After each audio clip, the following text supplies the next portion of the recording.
सुना है एक माँ 4 बच्चों को पाल देती है, वही 4 बच्चों के लिए एक माँ भारी हो जाती है और 4 जना मिलकर भी उसका खर्च नहीं उठा पाते।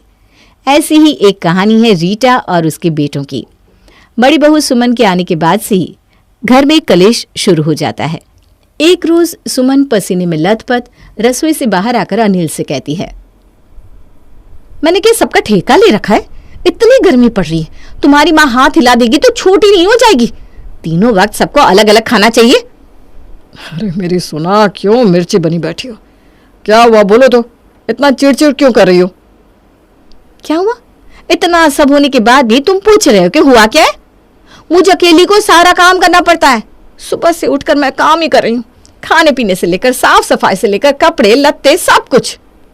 विजय तो बैठा रहता है, उसे कपड़े धुले धुलाए मिल जाते हैं और खाने को उससे उसे कोई मतलब ही नहीं। ऊपर से तुम्हारी दोनों बहनें जब देखो मुंह उठाकर आ जाती है। देखो मैं कह देती हूँ, उन लोगों से कह दो कि अब यहाँ बार बार बिना कोई फंक्शन के उठकर आने का कोई काम नहीं है। बस इतनी सी बात है, मैं कह दूंगा दोनों को अब नहीं आएंगी बस। और घर में राशन के आधे खर्चे विजय से लेना शुरू कर दो। घर में हिस्सा तो वो आधा लेगा, तो खर्च में आधा देने में उसकी नानी मरती है क्या? सब मेरे ही छाती पर बैठे हैं। सुमन, कुछ दिन में उसकी शादी हो जाएगी, फिर सब सही हो जाएगा। ये सब रीटा सुन लेती है और खून का घूंट पीती हुई अपने कमरे में चली जाती है और अपने मरे हुए पति की तस्वीर की ओर देख कर कहती है, किसी ने सच्ची कहा, एक लाचार माँ सबको भारी लगती है। आप मुझे छोड़कर क्यों चले गए? आप होते तो मुझे किसी की 4 बातें सुनने को नहीं मिलती, लेकिन मैं अपनी जिम्मेदारी पूरी तरह से निभाऊंगी। मैं विजय की शादी करवा दूंगी। रीटा विजय के लिए लड़की देखने लगती है। दिन बीतने लगते हैं, घर में आए दिन कचर कचर होते रहता है। एक रोज रीटा की एक पड़ोसन विजय के लिए एक रिश्ता लेकर उसके घर आती है। घर में जैसे ही वो घुसती है, उसके घर से चिल्ला चिल्ली की आवाज आने लगती है। वो मन ही मन सोचती है, एक बहू है तो इतना सर पर नाच रही है, पता नहीं 2 होगी तो क्या होगा। मुझे क्या है, मुझे तो शादी लगवाने के पैसे मिलेंगे। शादी लगवा देती हूँ, जो होगा देखा जाएगा। कौन सा मुझे रहना है यहाँ। पड़ोसन रीटा को आवाज देते हुए घर के अंदर आती है। रीटा बहन, मैं बोलूँ, मैं अपने विजय के लिए रिश्ता लेकर आई हूँ। अच्छा बताओ, लड़की क्या करती है और कैसी है? सुंदर तो है ना? मेरी बहू सुंदर होनी चाहिए। हाँ हाँ, सुंदर है ना। 4 घंटे की दूरी पर उसका घर है, आने जाने में भी कोई झंझट नहीं होगा। क्या बोलती हो? तुम लोग ना आज ही रिश्ता पक्का कर दो, चट मंगनी और पट शादी। अनिल, अनिल सुन रहे हो ना? कल चलते हैं प्रिया को देखने, लड़की अच्छी लग रही है मुझे। माँ मैं बहरा नहीं हूँ, जितना चिल्ला चिल्ला कर बोल रही हूँ। मैं भी चाहता हूँ कि जल्दी से विजय की शादी हो जाए ताकि लफड़ा ही सलट जाए। सुमन भी तुम्हारे नखरों से परेशान हो गई है। अनिल की बातों से रीटा का कलेजा फटा जा रहा था, लेकिन फिर भी वो उफ तक नहीं करती। अगले दिन सब प्रिया के घर आते हैं। प्रिया को देखने से पहले सुमन या कोई और कुछ कहता, उससे पहले ही पड़ोसन कहती है, इस रिश्ते को भूल कर भी हाथ से जाने मत देना। पता है ना, लड़की मिलना बहुत मुश्किल है, ऊपर से अच्छा खासा दहेज मिल रहा है, सो अलग। हाँ भैया, देखने की क्या जरूरत है, 35 लाख कोई कम नहीं होता। हाँ बोल दीजिए मम्मी जी। अरे माँ को क्या बोल रही हो? तुम हाँ बोल दो, आखिर इस घर की बड़ी बहू तो तुम हो। सुमन प्रिया को देखे बिना ही कहती है, हमें तो प्रिया पसंद है भाई। ऐसे कैसे? आपने तो अब तक उसे देखा भी नहीं। अरे देखना क्या है, जब उसके परिवार को देख लिया तो उसे ही देख लिया समझो। जब माँ इतनी सुंदर और सुलझी हुई है तो प्रिया भी अच्छी होगी। ये बात तो है। ठीक है, फिर हमारी तरफ से रिश्ता पक्का समझिए। प्रिया और विजय का रिश्ता पक्का हो जाता है। अनिल की आंखों के आगे तिलक के पैसे घूमने लगते हैं। जैसे ही तिलक के पैसे रीटा के हाथों में आते हैं, अनिल रीटा के पास जाकर कहता है, माँ तुम क्या करोगी पैसों का? शादी के खर्चे तो मुझे ही मैनेज करने हैं और पैसे तुमने अपने पास रख लिए। तुम्हें तो खुद ही मुझे दे देने चाहिए, लेकिन अब तुमसे कहे कौन। चलो दे दो पैसे। मुझे तो कुछ नहीं करना, लेकिन बहू के जेवर इन्हीं पैसों से बनेंगे, फिर बहू के कपड़े लत्ते। इन पैसों पर सुमन का भी हक है। इतने दिनों से तुम्हारे लिए खाना बना रही है ना, ये नहीं कि उसके लिए भी एक जेवर बना दो। जो आई नहीं उसकी चिंता है तुम्हें। अरे नहीं नहीं बेटा, ऐसा नहीं है। ले तू रख ले पैसे और देख ले क्या करना है। अनिल पैसे लेकर चला जाता है। इधर विजय को प्रिया फोन करके कहती है, विजय जी, मेरे पापा ने आज आपकी माँ को 35 लाख दिए हैं। देखा जाए तो उन पैसों पर आपका हक है। ये लोग खर्च कर दे, उससे पहले आप अपने हाथ में ले लो। हाँ, तुम ठीक बोल रही हो, मैं अभी घर जाता हूँ। विजय उसी वक्त अपने घर जाता है और रीटा से कहता है, माँ, प्रिया के घर से जो पैसे आए वो कहाँ है? वो तो अनिल ने ले लिए बेटा। भैया ने? वो कैसे ले सकते मेरे पैसे? उन पैसों पर मेरा हक है। वाह जी वाह, पैसे देखते ही लालच आ गया। सोचा कि सब हजम कर जाएंगे और शादी का खर्चा बताकर मेरे पैसे लूट लेंगे। विजय अनिल के पास जाकर दहेज के पैसे मांगता है। मुझे पैसे दे दीजिए भैया। तुझे क्यों? शादी का खर्च कौन देगा? वो सब मैं खुद देख लूंगा, आपको कुछ करने की जरूरत नहीं है। अच्छा, लुगाई के आने से पहले ही उसकी गुलामी करने लगा है। बहुत अच्छा सिखाकर भेजा है। आपसे ही सिखाए सब कुछ। आप भी तो भाभी की गुलामी ही करते रहते हैं ना। उनकी एक बोली पर सबसे लड़ाई झगड़े कर लेते हैं। बहुत बोली निकल रही है तेरी। प्रिया के आते ही तुझे अलग कर दूंगा। फिर भला मैं क्यों करूं सबका? सबको अपने पैसे दिखते हैं, और जो इतने दिनों से मेरे पैसों पर राज कर रहे हो उसका क्या? मैं अपने खर्चे खुद करता हूँ, और रही बात खाने की, तो उसके पैसे भी भाभी मुझसे कैसे न कैसे ले ही लेती है। मुझे भी आपके साथ रहने का कोई शौक नहीं है। विजय 10 लाख में ही शादी की पूरी तैयारी और सब कुछ कर लेता है और बाकी पैसे बैंक में लगा देता है। शादी बहुत अच्छे से हो जाती है और प्रिया रीटा के घर आ जाती है। प्रिया के आते ही सुमन और अनिल का रवैया उसके तरफ बदल जाता है।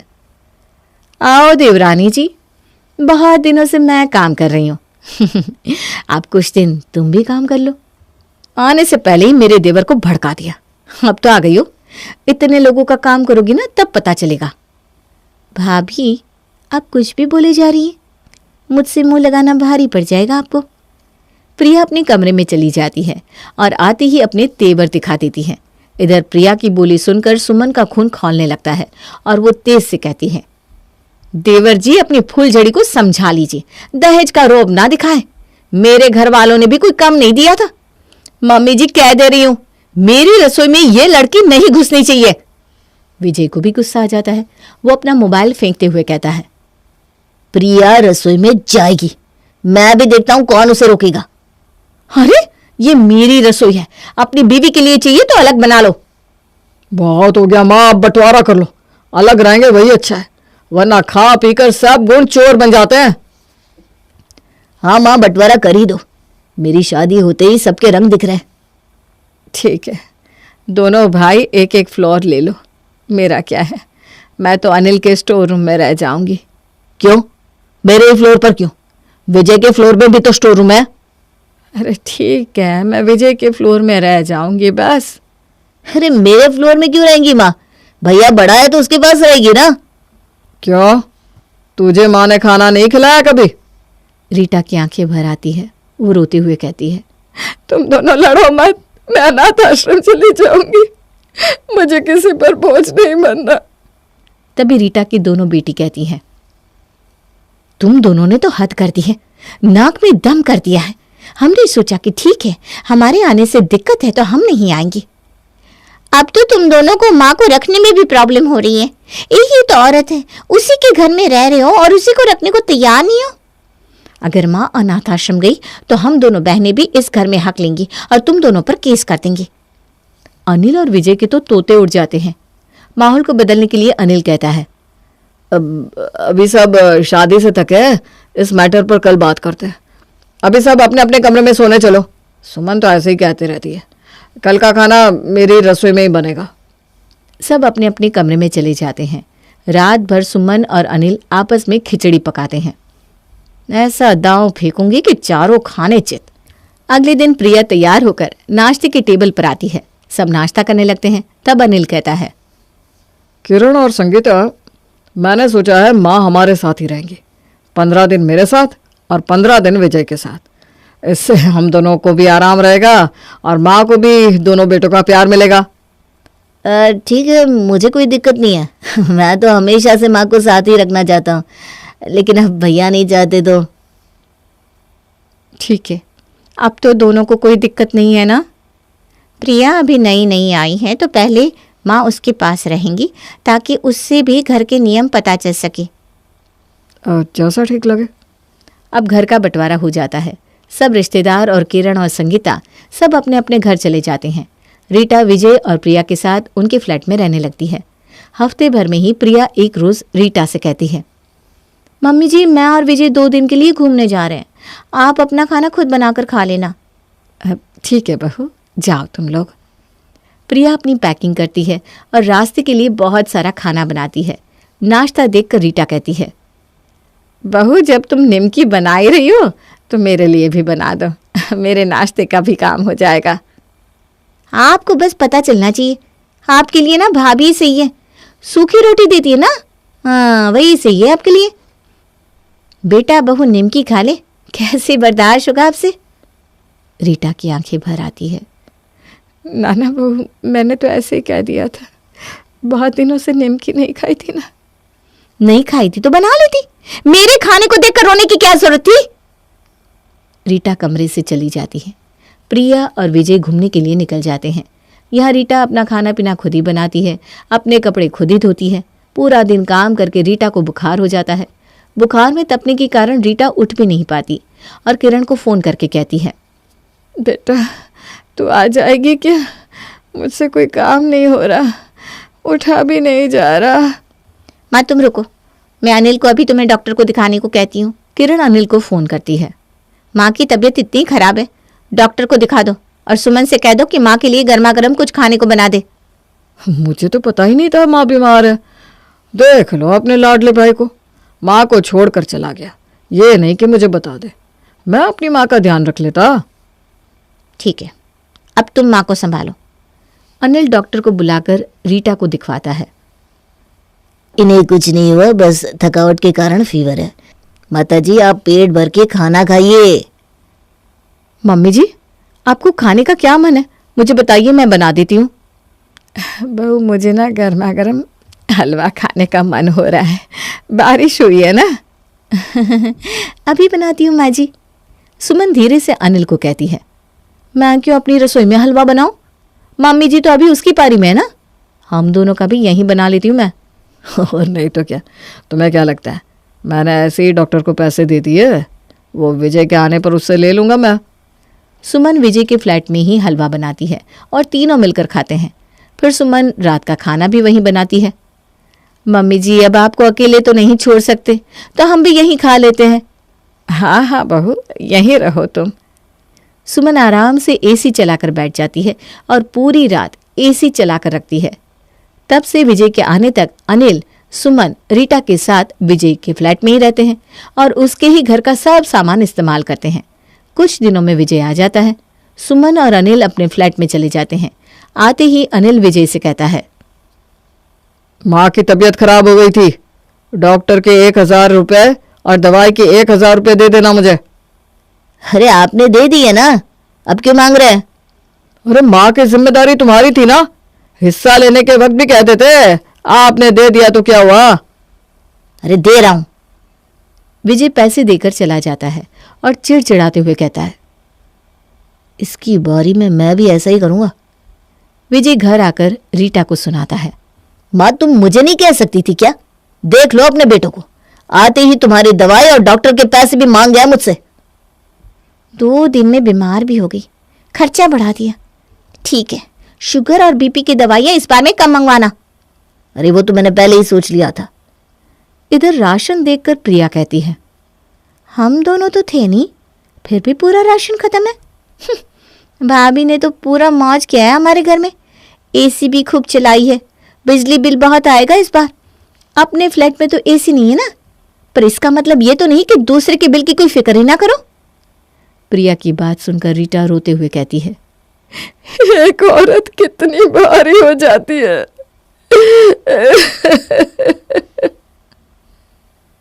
जैसे तैसे इसी तरह दिन बीतने लगते हैं।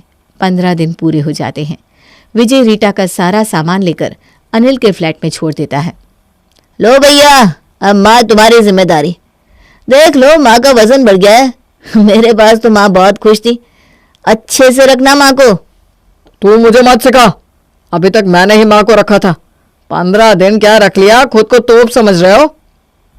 सुमन के पास आते ही सुमन रीटा के साथ वैसे ही पहले की तरह व्यवहार करने लगती है। माँ, तुम्हारे पेंशन के जो पैसे आ रहे थे, क्या हुआ उसका? वो तो विजय ने ले लिए बेटा, मैं क्या ही करूंगी, पैसों का जो है तुम लोगों का ही है। अभी तक तुमने मुझे तो दिया नहीं, इतने दिनों से मैं मांग रहा था ना। अरे वो सारे पैसे मैंने विजय की शादी में लगा दिए बेटा। सब विजय के लिए, जैसे मैं तो कोई हूं ही नहीं। ठीक है, अब तुम्हारे पेंशन के पैसे मुझे देना, तुम्हारी दवाई का खर्च तो निकल जाएगा, मेरा हाथ वैसे ही टाइट है। ठीक है बेटा। रीटा अपने पेंशन के पैसे अब अनिल को देने लगती है। सुमन रीटा से कहती है, मम्मी जी बैठ के खाना नहीं मिलेगा, मैं अभी दिन भर काम करके थक जाती हूँ। एक आदमी के पीछे काम बहुत बढ़ जाता है। आप सुबह जल्दी उठती है ना, तो सुबह की चाय और शाम की चाय खुद बनाया करिए। ठीक है बहू, अब मेरे पास कोई रास्ता भी तो नहीं है। रीटा बेचारी मजबूरी की मारी जैसा जैसा जो कहते वो करती रहती और इसी तरह अपने दिन काटने लगती है। जैसे तैसे अनिल के पास भी रीटा के 15 दिन पूरे होने को होते हैं। तभी अनिल के ससुराल से फोन आता है कि सुमन की माँ का देहांत हो गया है और उन्हें जाना होगा। हड़बड़ाते हुए अनिल सुमन से कहता है, हमें अभी तुम्हारे मायके चलना होगा, मैं माँ को विजय के पास छोड़कर आता हूँ। अनिल रीटा को विजय के पास छोड़ने जाता है, पर अनिल को देखते ही विजय कहता है, भैया अभी 15 दिन पूरे होने में 2 दिन बाकी है, 2 दिन का खर्चा दे दो, फिर तुम्हें जहां जाना होगा चले जाना। अरे मैं आकर दे दूंगा ना। नहीं नहीं भैया, मैं भी बाहर से ही आया था, फिर भी आपने मुझसे उसी वक्त पैसे लिए थे, तो अभी उसी तरह से दे भी दीजिए। अनिल 2 दिन का पैसा देकर सुमन को लेकर अपने ससुराल चला जाता है। इधर इन सब से रीटा का मन बहुत दुखी हो जाता है और रात को मौका पाकर रीटा घर से वृद्धाश्रम चली जाती है। जब पेंशन के पैसों से ही अपने खर्च उठाने हैं तो मैं खुद ही उठा लूंगी, कम से कम बोझ बनकर किसी पर रहना तो नहीं होगा। एक माँ 4 बच्चों को पाल देती है लेकिन 4 बच्चे एक माँ को नहीं पाल पाते हैं। मुझे अब उनके साथ नहीं रहना। रीटा अब अपनी इस नई दुनिया में ज्यादा खुश थी।